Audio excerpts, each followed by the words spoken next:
ठीक है, चलिए स्टार्ट करते हैं क्लास। आज cell the unit of life हम पढ़ेंगे। सबसे पहले थोड़ा बहुत आपको हम बेसिक चीज़ सा बता देते हैं। सबसे पहले है बायोलॉजी। ये दो वर्ड से मिलके बना है। पहला है बायोस, दूसरा है लॉजी। बायोस का मतलब होता है लाइफ, लोगोस का मतलब होता है स्टडी करना, या लॉजी मतलब स्टडी करना। देखिए, तो स्टडी ऑफ लिविंग बीइंग उसी को हम क्या बोलते हैं, बायोलॉजी। समझ गए ना। तो फादर ऑफ बायोलॉजी कौन है, एरिस्टोटल। ठीक है, एरिस्टोटल को हिंदी में अरस्तु भी बोला जाता है, तो वही है फादर ऑफ बायोलॉजी। समझ गया ना। अब बायोलॉजी जो होता है उसको दो पार्ट में हम डिवाइड कर देते हैं। पहला है जूलॉजी, दूसरा है बोटनी। जूलॉजी में हम लोग एनिमल का स्टडी करते हैं, ये आपको पता होगा। बोटनी में हम लोग प्लांट का स्टडी करते हैं। समझ गया ना। इसमें हम लोग एनिमल के साइंस के बारे में स्टडी करते हैं, इसमें प्लांट के साइंस के बारे में स्टडी करते हैं। आपसे अगर कोई पूछेगा फादर ऑफ जूलॉजी कौन है, तो आपको बताना है एरिस्टोटल। क्या बताना है, बताइए, एरिस्टोटल। ठीक है, जो बायोलॉजी के फादर है वही जूलॉजी के भी फादर है। कोई पूछेगा फादर ऑफ बोटनी बताओ, तो आपको बताना थियोफ्रास्टस। थियोफ्रास्टस जो थे एरिस्टोटल के ही स्टूडेंट थे। समझ गया ना। अगर कोई पूछेगा फादर ऑफ इंडियन बोटनी, तो इनका नाम याद रखिएगा, विलियम रॉक्सबर्ग। इनका काम क्या है बताएंगे आगे। समझ गया ना। ठीक है, तो बोटनी का एक चैप्टर है जिसका नाम है सेल बायोलॉजी। इसको हम लोग दो पार्ट में पढ़ेंगे। पहला रहेगा cell the basic unit of life, और दूसरा रहेगा cell cycle and cell division. 11th का चैप्टर है, बहुत इंपॉर्टेंट है। यहीं से एक्चुअल में बायो का शुरुआत होता है। समझ गया ना। तो सेल जो होता है बेसिक यूनिट ऑफ लाइफ होता है। समझ गया ना। मतलब सेल से छोटा चीज़ सर्वाइव नहीं कर सकता है। समझ गया ना। सेल मिनिमम चाहिए सर्वाइव करने के लिए। समझ गया ना। सेल का ज़रूरत होता है, मिनिमम ज़रूरत होता है एक सेल का इंडिपेंडेंट एग्जिस्टेंस के लिए। ठीक है ना। इंडिपेंडेंट एग्जिस्टेंस मतलब स्वतंत्र रूप से एग्जिस्ट करने के लिए। समझ गया ना। तो देखिएगा, cell the basic unit of life, cell is the basic unit of life. हाँ सर, ये तो हमको पता है। Cell is the structural and functional unit of life. समझ गया ना। जितना भी लिविंग ऑर्गेनिज्म आप देखते हैं, सबका बॉडी क्या चीज़ का बना है, सेल का ही बना है। और सेल के अंदर बहुत सारा फंक्शन चल रहा होता है। तो सेल का डेफिनेशन अगर कोई बोलेगा तो क्या बताइएगा, cell is the structural and functional unit of life. मतलब अगर सेल से कम चीज़ अगर हम आपको देंगे तो वो इंडिपेंडेंटली एग्जिस्ट नहीं करेगा। कम से कम सर्वाइव करने के लिए एक सेल चाहिए। समझ गया ना।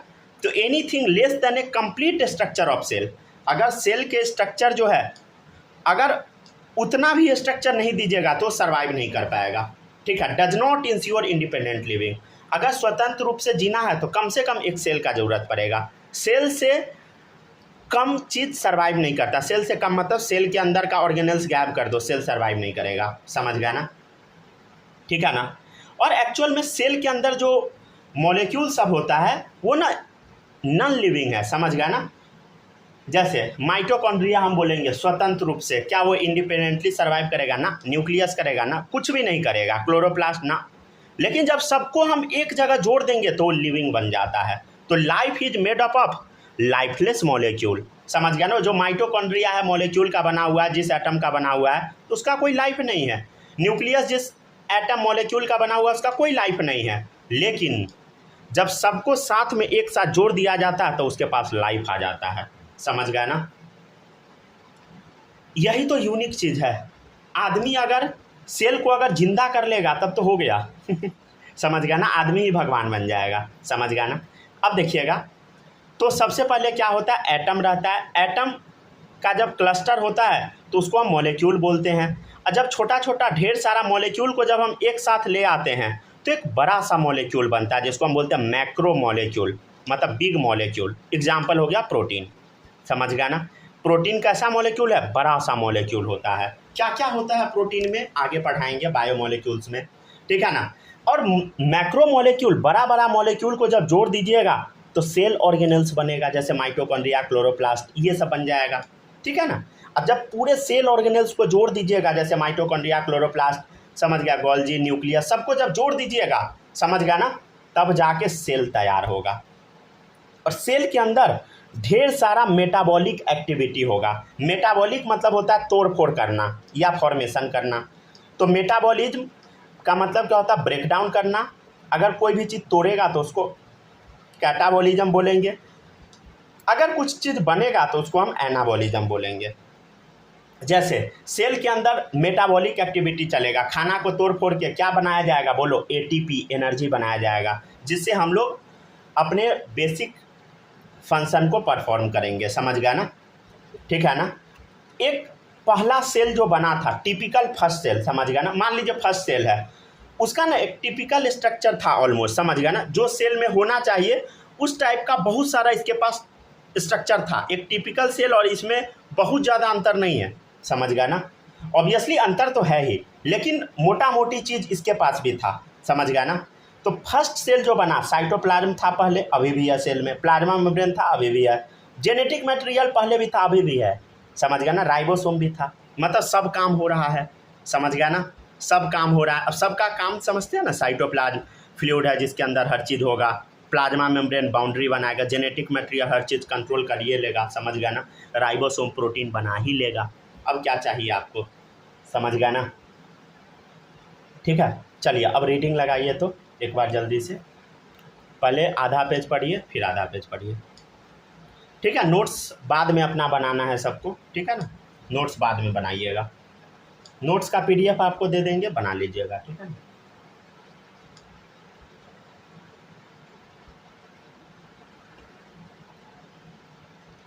पढ़ लीजिएगा तो बता दीजिएगा, ठीक है। यहाँ तक पढ़िए, यहाँ तक।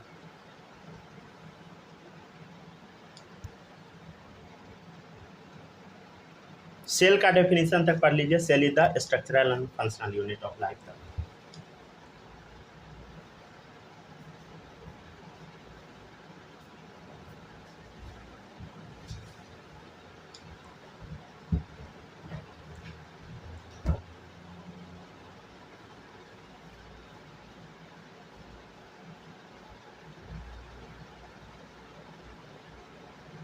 हो गया, पढ़ लिए।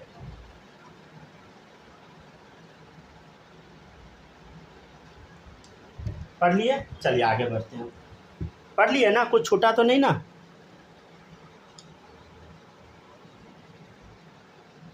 चलिए ठीक है, आगे बढ़िए। अब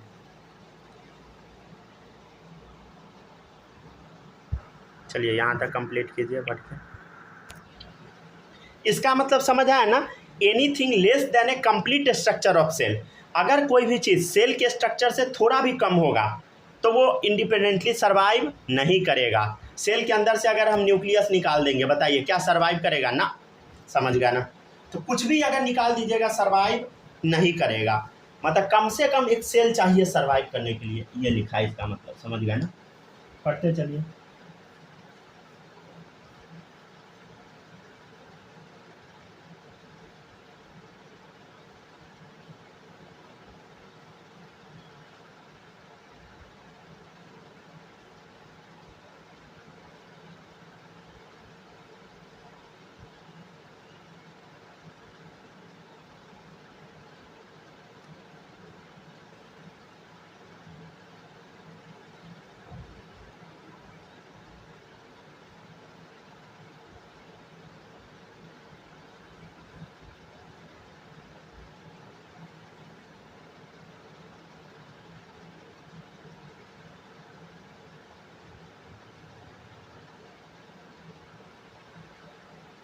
हो गया, पढ़ लिए, ठीक है। अगर कुछ भी डाउट होगा पूछते रहिएगा, ठीक है। चलिए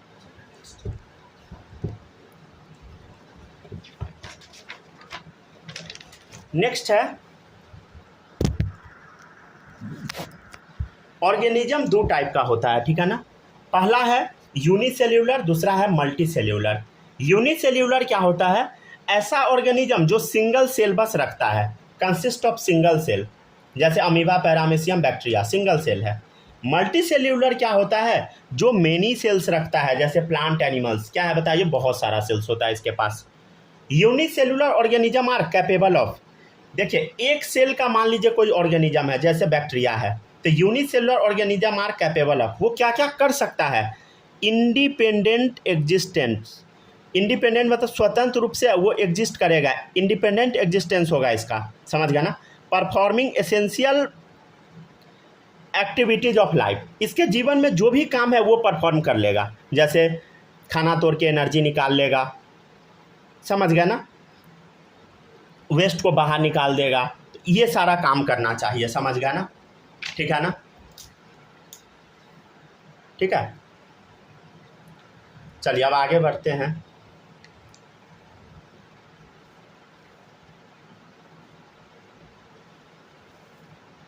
चलिए देखिएगा, नेक्स्ट है सेल थ्योरी। देखिएगा सेल थ्योरी, इसमें ना दो साइंटिस्ट का नाम चर्चा किया है। ठीक है, दो साइंटिस्ट का नाम यूज है, पहला सिल्डन और दूसरा है स्वान। 1838 में जर्मन बोटनिस्ट थे सिल्डन, वे स्टडी किए थे अलग अलग प्लांट्स पे। ठीक है, और क्या बताए थे? Plant body is made up of plant cell which form tissue. ये बात सच है कि प्लांट का बॉडी प्लांट सेल का बना होगा जो कि टिश्यू बनाएगा, ऑब्वियसली बात सही है। स्वान जो थे ब्रिटिश जूलॉजिस्ट थे। ठीक है, 1839 में क्या बोले थे? In animal thin layer is present as outermost boundary which is today known as plasma membrane. इनका क्या कहना था कि एक पतला सा लेयर होता है सेल के बाहर, आउटर मोस्ट बाउंड्री बनाता है, जिसको आज के दिन में हम प्लाज्मा मेम्ब्रेन बोलते हैं। और जो सेल वॉल होता है यूनिक कैरेक्टर होता है प्लांट का। सेल वॉल क्या है? यूनिक कैरेक्टर है प्लांट का। ऑब्वियसली सेल वॉल किस में पाया जाता है? सिर्फ और सिर्फ प्लांट में पाया जाता है, समझ गए ना? चलिए अब हम कुछ चीज़ बताते हैं। देखिए, साइंटिस्ट पहले किसी भी चीज़ को ऑब्जर्व करता है।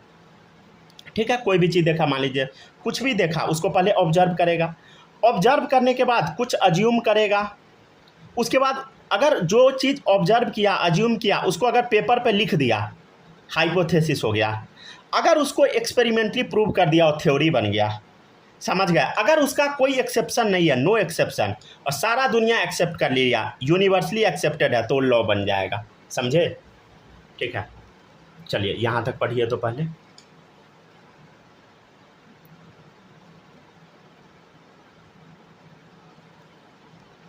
पढ़िए अच्छे से।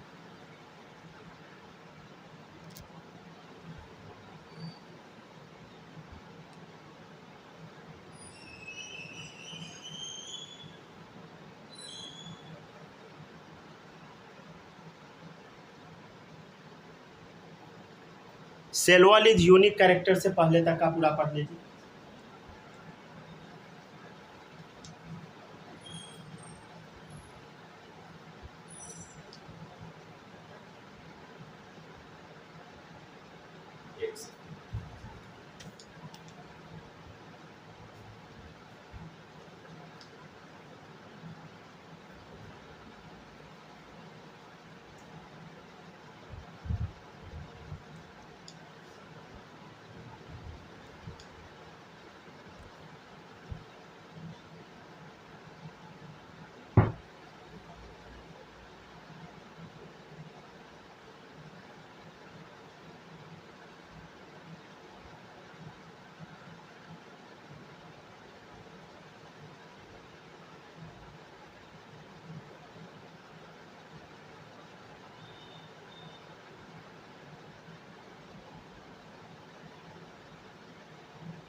चलिए पढ़ते जाइए।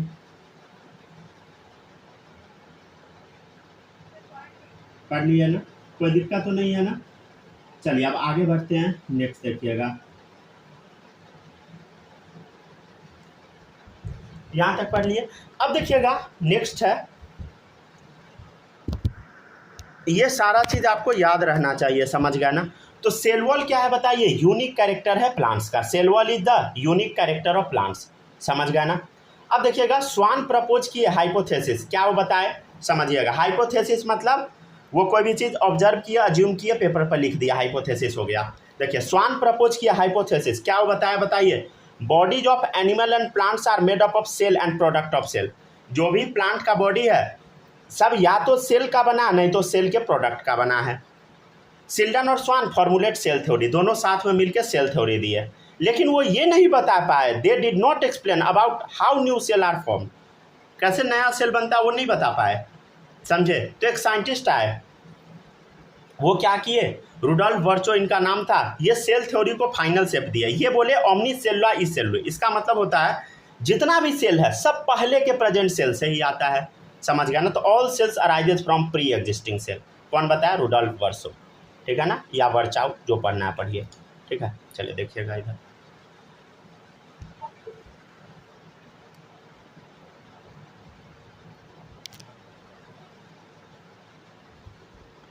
ठीक है, पढ़ते जाइए।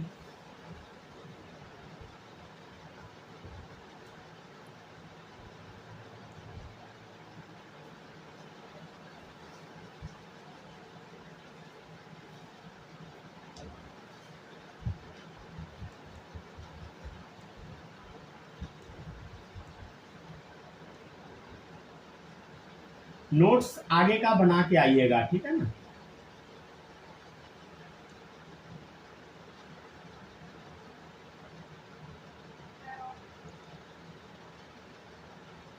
हो गया ना, डन, पढ़ लिए।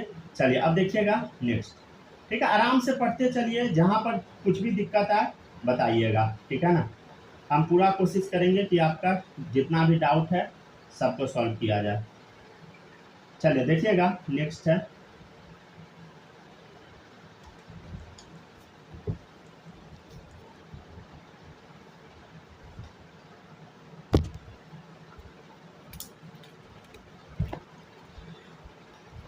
देखिएगा प्रेजेंट सेल थ्योरी क्या है, या मॉडर्न डे सेल थ्योरी समझिएगा। All living organisms are made up of cell and product of cell.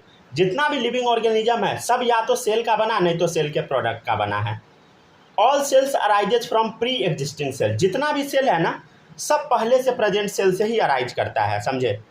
Note point याद रखिएगा, virus are exception to cell theory, क्योंकि ये सेल थ्योरी को फॉलो नहीं करता है, समझ गया ना। क्यों क्यों बोलो? क्योंकि वायरस बाउंड्री पे प्रेजेंट है, समझ गया ना, ना ही ये लिविंग है ना ही ये नॉन लिविंग है, समझ गया ना, ठीक है ना। मतलब कभी भी वायरस आ सकता है, जैसे अभी कोरोना आ रहा है फिर से, आपको पता है क्या है बात, फिर से कम बैक हो रहा है कोरोना का, समझ गए। तो उसका कोई भरोसा ही नहीं है भाई, कब आ जाए कब ना आए कुछ भी नहीं आता पता, समझ गया ना। अभी भी केस आना स्टार्ट हो गया है, क्या आपको पता है? बताइए। यस। समझ गया ना। मास्क हमेशा लगाइएगा, हम भी हमेशा लगाते हैं, समझ गया ना, मास्क हमेशा ही लगाइएगा, समझे, ठीक है ना। आदमी सब बेवकूफ़ है, समझ गया ना, नहीं समझता है। समझ गया ना। मास्क सब आदमी लगाता था फिर बीच में छोड़ दिया, नहीं, हमेशा लगाना चाहिए, सोशल डिस्टेंसिंग का हमेशा पालन करना चाहिए, समझिए। जो भी रूल्स है ना वो हमेशा फॉलो करना चाहिए, हाथ धो के खाना चाहिए, सैनिटाइजर यूज कीजिए। तो ये डेली, अब डे टू डे लाइफ में लोगों को अपना लेना चाहिए, लोग नहीं समझता है, समझ गया ना। देखिएगा नेक्स्ट है overview of cells. Plant cell, देखिएगा cell wall is the outermost boundary of cell. Obviously plant cell में सेल वॉल क्या होता है बताइए? ओवरव्यू ऑफ सेल, एनसीईआरटी में हेडिंग डाला हुआ है, उसमें एक्सप्लेन किए हुए इस चीज़ को। तो सेल वॉल क्या है बताइए? Outermost boundary of cell है, हाँ सर ये तो हमको पता है। Animal cell, plasma membrane act delimiting structure. Delimiting मतलब प्लाज्मा मेम्ब्रेन एनिमल सेल में बाउंड्री बनाता है। ऑब्वियसली प्लांट सेल में सेल वॉल बाउंड्री बनाता है, एनिमल सेल में प्लाज्मा मेम्ब्रेन बनाता है। साइटोप्लाज्म क्या होता है? सेमी फ्लूइड मैट्रिक्स है, मतलब ये पूरा पूरा पानी जैसा नहीं है, समझ गया ना, सेमी फ्लूइड मैट्रिक्स है, मतलब जेली लाइक स्ट्रक्चर है, not solid not liquid, right. Jelly like का मतलब देखिए साइटोप्लाज्म मेन एरिया है, मेन एरिया या मेन एरिना, एनसीईआरटी लिखता है, एरिया या zone of the cellular activity in both plant and animal cell. जो भी प्लांट या एनिमल सेल में काम होगा सब का सब साइटोप्लाज्म में होता है। तो cellular activities help the cell to maintain living state, और सेल के अंदर जो एक्टिविटी होता है वही सेल को जिंदा रखने में मदद करता है, समझ गया ना। चलिए यहाँ तक पढ़िए।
हो गया, पढ़ लिए। चलिए ठीक है ना, चलिए अब आगे बढ़ते हैं। नेक्स्ट देखिएगा,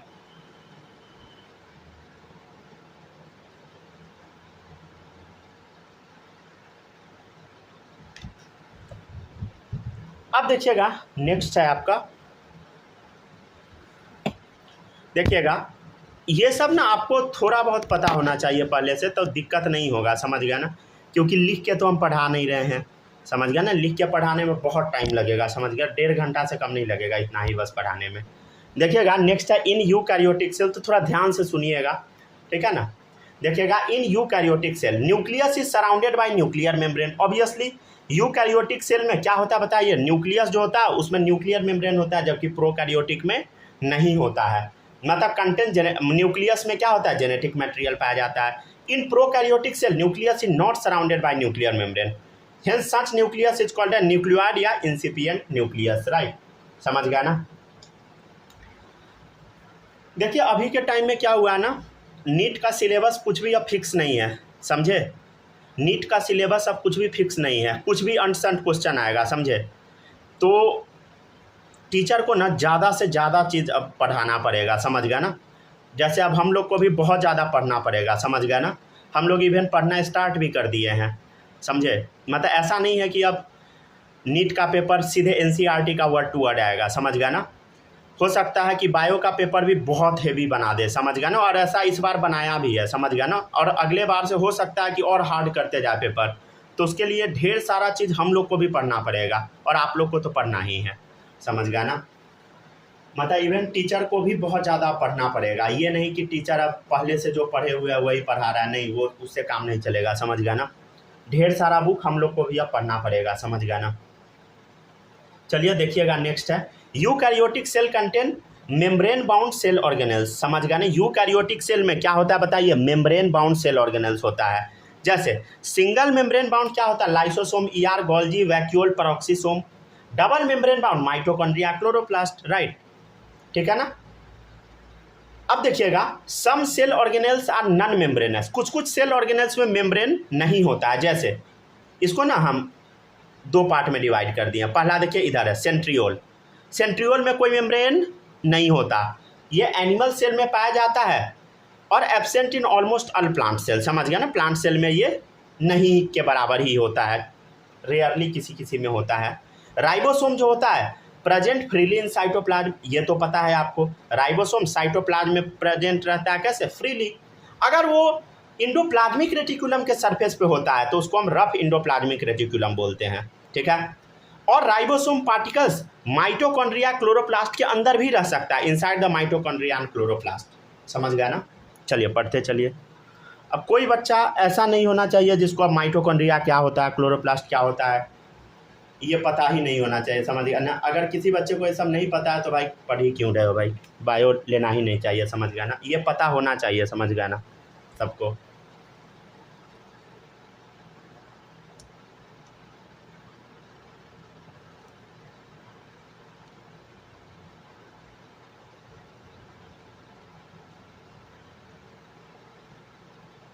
पढ़ के देखिए, कुछ भी डाउट है तो बोलिए।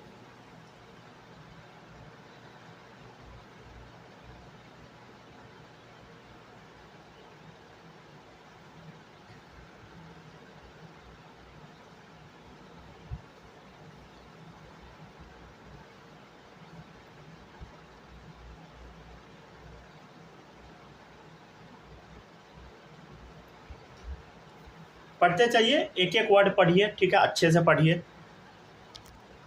अगर दिक्कत होगा तो रिपीट कर लीजिएगा लेक्चर, ठीक है ना। बायो का तो छोटा छोटा रहेगा ना, तो रिपीट भी कीजिएगा तो ज़्यादा फर्क नहीं पड़ेगा।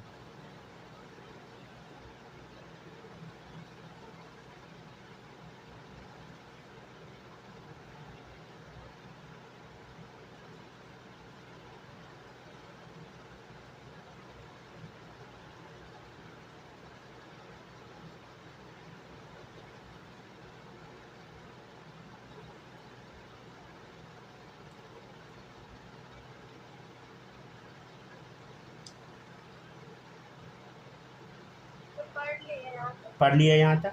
चलिए देखिए नेक्स्ट है आपका नेक्स्ट है कुछ इम्पोर्टेंट डिस्कवरी है, देखिएगा।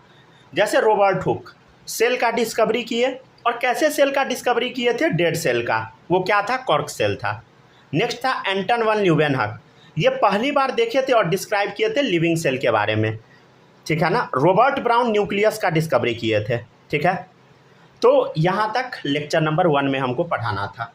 अब आपका आज का होमवर्क है, आगे का नोट्स बना लीजिएगा और जो भी पढ़ाए हैं इसको अच्छे से रिवाइज कर लीजिएगा, समझे। आगे का आपको नोट्स बना लेना है और जो जो पढ़ाए हैं वो अच्छे से रिवाइज कर लीजिएगा, समझे। हो जाएगा क्या? यहाँ तक लेक्चर नंबर 2 तक का पूरा कर लीजिएगा, ठीक है।